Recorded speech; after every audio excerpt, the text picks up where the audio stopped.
வணக்கம். HKS voice நேயர்களே, கடூர் கூட்ட நெரிசல் சம்பவத்தில் உயிரிழந்தவர்களின் குடும்பங்களுக்கு அரசு வேலை வழங்கும் தமிழக அரசின் முடிவுக்கு மார்க்சிஸ்ட் கட்சியின் மாநில செயலாளர் பே. சண்முகம் கடும் எதிர்ப்பு தெரிவித்துள்ளார்.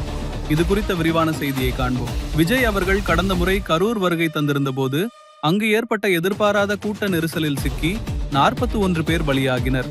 இந்த சோக சம்பவத்தில் உயிரிழந்தவர்களின் குடும்பத்தினருக்கு அரசு வேலை வழங்கப்படும் என்று தற்போதைய தமிழக அரசு அறிவித்துள்ளது. அரசின் இந்த முடிவை தற்காலிகமாக நிறுத்தி வைக்க வேண்டும் என்று மார்க்சிஸ்ட் கட்சியின் மாநில செயலாளர் பே. சண்முகம் அரசை வலியுறுத்தியுள்ளார்.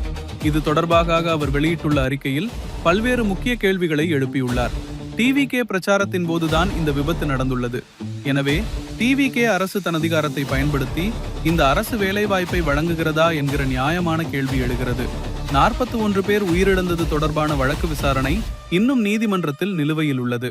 விசாரணை முடியும் முன்பே இப்படியான அறிவிப்புகள் வெளியாவது வழக்கின் தன்மையை நீர்த்து போக செய்துவிடும். சம்பந்தப்பட்ட அரசியல் கட்சி பொறுப்பேற்று பாதிக்கப்பட்டவர்களுக்கு தனியார் நிறுவனங்களில் வேலைவாய்ப்பை பெற்றுத்தருவது என்பது வேறு விஷயம். ஆனால் அதற்கு அரசு வேலையை வழங்குவது என்பது முற்றிலும் வேறானது. பல்வேறு விபத்துகள் மற்றும் சம்பவங்களில் பாதிக்கப்படுபவர்களுக்கும் உயிரிழந்தவர்களின் குடும்பங்களுக்கும் அரசு வேலை வழங்குவது தொடர்பாக முறையான ஒரு பொது வழிகாட்டுதலை தமிழக அரசு முதலில் உருவாக்க வேண்டும். அதுவரை தற்போது கரூருக்காக அறிவிக்கப்பட்டுள்ள அரசு வேலை வழங்கும் முடிவை உடனடியாக நிறுத்தி வைக்க வேண்டும் என்று பே. சண்முகம் தனது அறிக்கையில் வலியுறுத்தியுள்ளார். இந்த விவகாரம் தற்போது அரசியல் வட்டாரத்தில் பெரும் விவாதத்தை கிளப்பியுள்ளது.